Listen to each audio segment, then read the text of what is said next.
Hello and welcome to the Paul Green Comedy PaulCast for June 30th, 2024.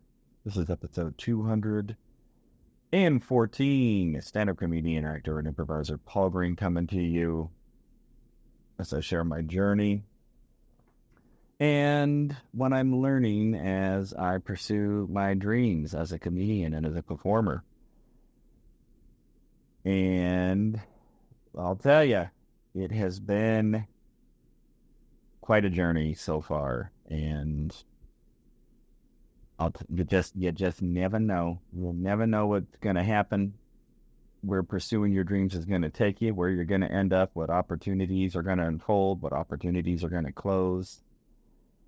And to me, that's just what makes the journey worth traveling, is to just step into that unknown, have a dream, give it a try. See what happens.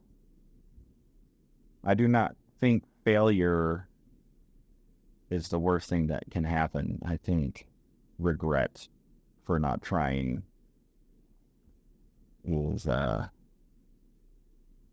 worse fate than trying something and failing. And I have failed so many times as a performer, as a comedian.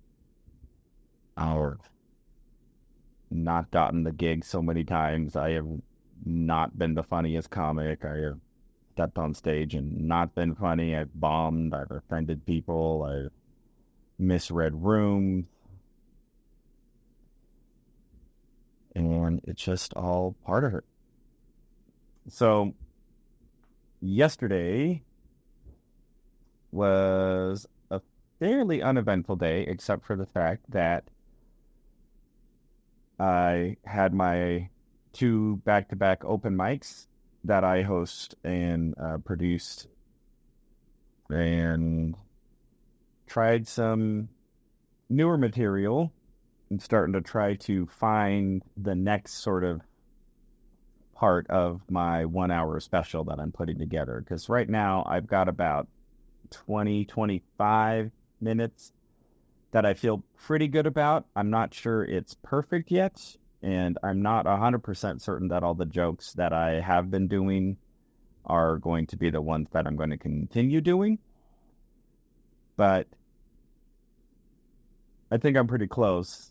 And either way, I have that probably the first half of my bit dialed in, and so now it's a matter of finding the second half.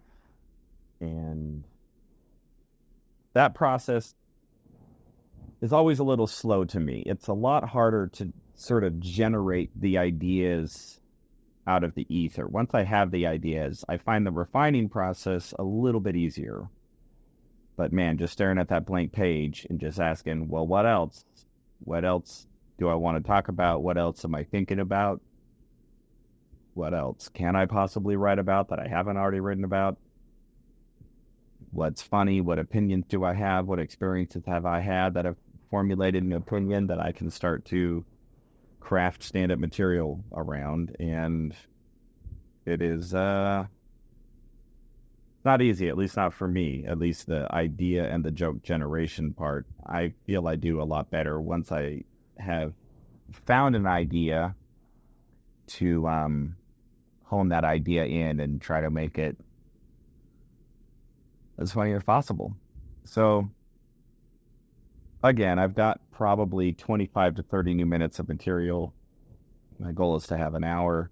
It's taking me about 4 months of starting over to get to where I'm at now. So maybe in another 4 months, I'll have another 30 minutes or 20, 25 minutes, hopefully. Or who knows, maybe 4 months from now, I won't have anything new because I just wasn't able to come up with it. But so that's the leg of the journey that I'm on right now. I'm feeling really good about the new material I've written. I feel like it's really starting to get dialed in, and now I need to start in on the back half. And another interesting thing happened today, at least interesting in the terms that it just surfaced a concept and an idea that I think is important whenever pursuing whatever it is that you are pursuing in life. And what had happened is I have a advertiser that I hired out in New York, and he helps me and my buddy Josh with our 2-person show, and he manages all the online advertising. And so far, he's done a good job. And he submitted a handful of new ads for a show we have coming up in Tucson. And he sent us the clips and just said, hey, everybody, here's the new ad that I created. I went ahead and made the ads go live before we really had a chance to review them. But honestly, I didn't really think twice about that at the time. But then I watched the ads, and I was not happy with them for several reasons. One of them had a brief clip of me and Josh saying something that in context might be considered funny. But as you know, the internet is not the best place for subtlety or satire. And I saw that, and I was actually quite taken back. It was pretty jarring even for me to watch, and I'm the one who said it, or me and Josh are the ones who said it. And do I want to even say the details of what it was? So our advertiser asked me and Josh to sit down and do like some talking head promos about the show. Like, hey, I'm Josh. Hey, I'm Paul. We have a show coming up. We would love for you to be there. Tickets are available now. We're going to have fun. We're going to do improv. Blah, blah, blah, blah, blah.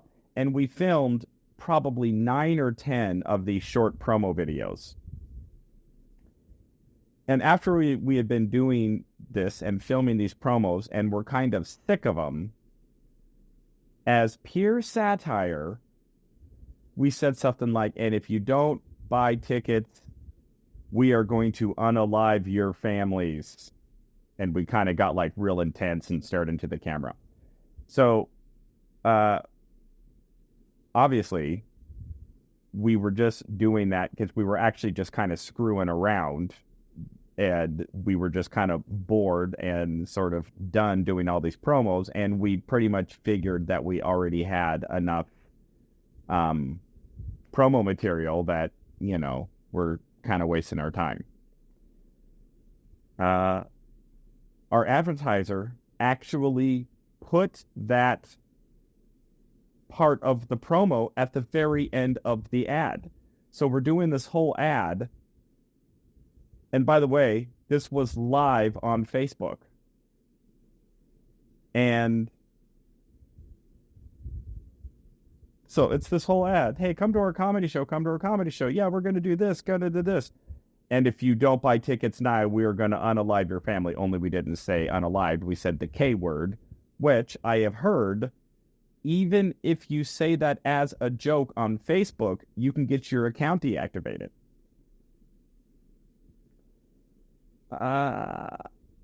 So I see this ad and I'm going, oh.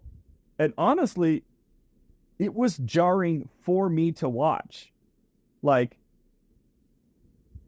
again, I'm the one who said it, and when I said it at the time, even then, we were just kind of at that point to where we didn't really care anymore. But even me watching it, it's like I was almost offended at myself. I'm like, whoa, that's kind of like not funny. Yeah, I mean, come on. You know, there's always a circumstance where being that blatantly horrific yeah, there's a certain context where sometimes that is not going to just be horrifically offensive. Not very many contexts, and sure as hell not on a Facebook ad trying to get people to come to our shows. And so I immediately text the advertiser. I'm like, no, this needs to be stopped immediately. And this totally needs to be re-edited. And there were a handful of things about the ad that even beyond that maybe weren't necessarily offensive, but I just didn't think just didn't feel right. And then obviously that end part was just downright like not appropriate and kind of not okay. Now again, when it was just me and Josh, kind of in locker room talk and just kind of screwing around, sure. But like almost no other context is that ever really funny to actually say to other people. I mean, my gosh, I was just so taken back that the advertiser just thought that would be okay. So, what does this have to do with anything? It has brought up a couple points to me.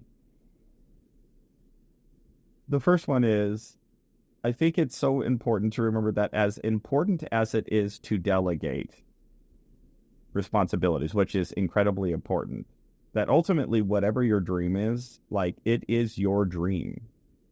And there may be plenty of people who want to support you and will support you and want to see you be successful, but nobody is going to care more about your dream than you. And it just reminded me of how important it is to be very vigilant in double checking and, overseeing as much as possible. Now, I'm not into micromanagement. That's not what I'm talking about here, and like getting petty over every single detail, but it's like, oh, okay, our advertiser clearly does not have the same sensibility and concern for our brand as we do. And by the way, he's a good guy. I'm not trying to throw him under the bus at all. He's done a good job. It was, to me, a mistake, and could have been a big mistake, but I've made big mistakes. I've made costly mistakes plenty of times. And so I'm not trying to come from a point of judgment. I have plenty of grace for people and plenty of grace for our advertiser. He's done a great job, but this was something to where I'm like, this was a pretty significant missing of the mark here.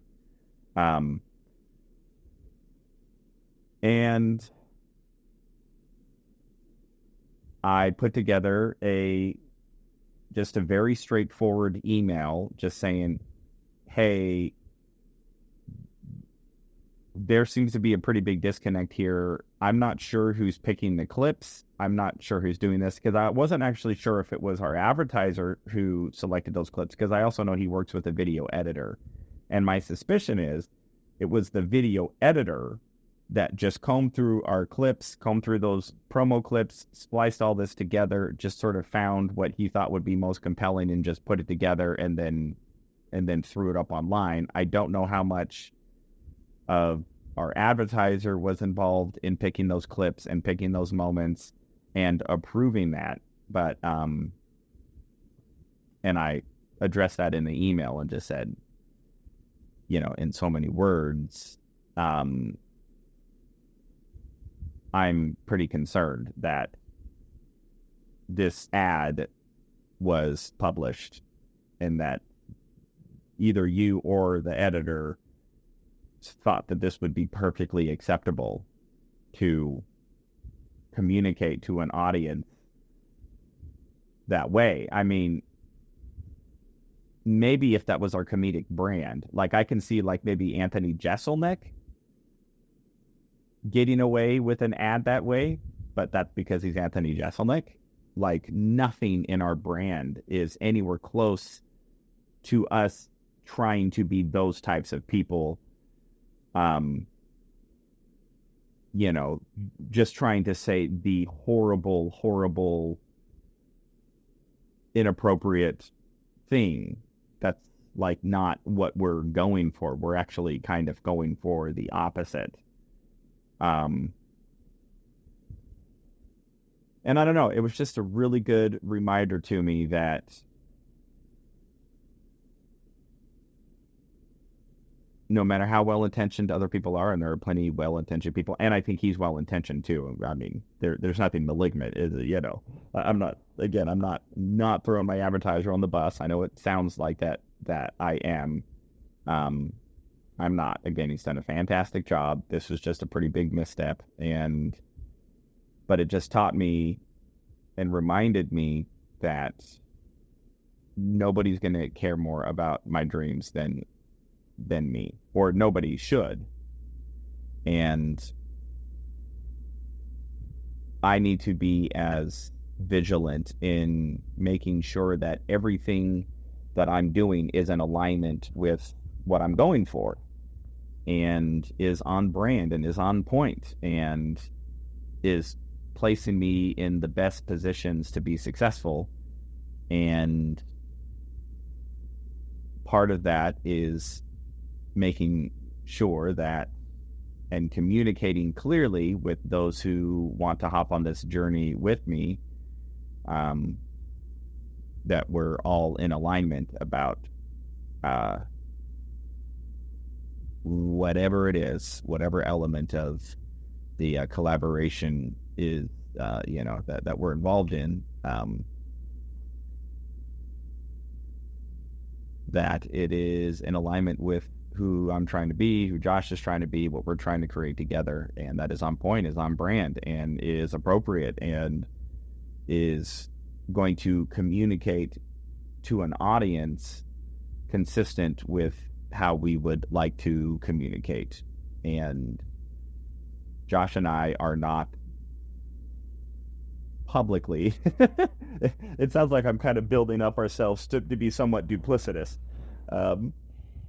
Well, we would never say that in public, but we certainly said it in private while we were still filming. But I mean, come on, there's some truth to that. There is, you speak differently, in the locker room with your guy friends than you do at work with your coworkers, and you speak differently to your romantic partners than you do with your with your social partners, and you speak differently to your boss than you do to your mom and dad, probably, or to your brothers and siblings, So the fact that the camera was still running was actually insignificant, because it was just the two of us, and we weren't thinking at all that part of the promo clip, which we had filmed about 10 at that point, at the very end of the last one, that would actually be the one that an editor would go, oh yeah, this is what needs to be sent out to the world. And so two pretty big lessons right there. Number one is you have to care more about your dream, or you should be caring, or nobody's going to care as much about your dream as you do. Or I should put it, people will rise to your level of how important your dream is to you, and how serious you take it, and how willing you are to let certain lack of quality or standards slide. And secondly, being willing to step into those hard conversations, and being willing to say, no, this isn't no, this is wrong. This is not correct. This is not good. And we need to have a conversation about the thought process. And I said that in the email. I said to my advertiser, I need to understand your thought process behind what clips you are selecting, and why you thought, or why your editor thought, that this would be an appropriate clip to choose, because it's not anywhere close to our comedic sensibility. So that should be some fun conversations that we'll have. He said he'll get back to us later today. So,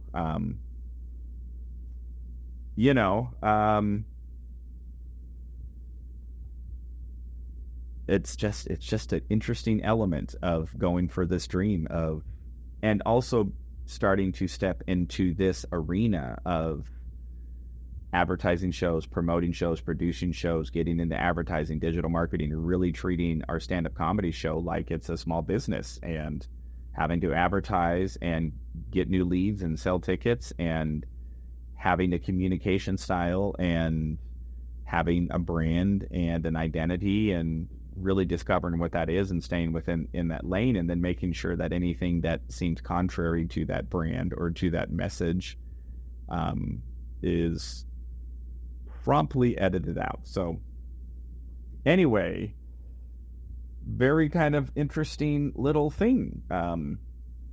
And hopefully our advertiser will recognize that. I'm sure he will. I mean, he's great. He only wants to do a good job. There was definitely a pretty significant disconnect on this last ad, and looking forward to getting that ad tweaked and updated and ready to relaunch. So anyway, that is the update for today. Or for yesterday rather, for June 30th. Happy July, everybody. Man, already halfway through the year. Can ya believe it? And I have a big weekend coming up this weekend. I will be performing 2 shows for Clean Comedy USA on Saturday night at a church in Chandler, and then Sunday night at Stir Crazy Comedy Club in Glendale, Arizona.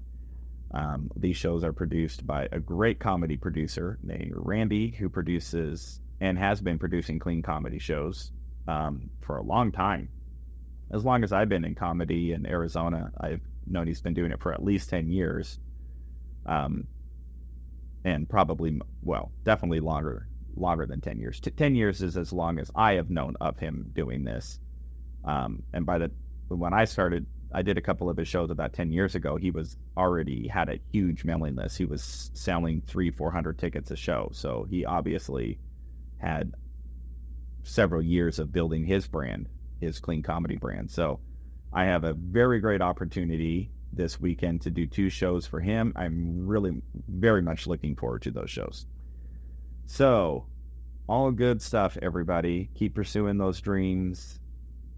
Keep at it.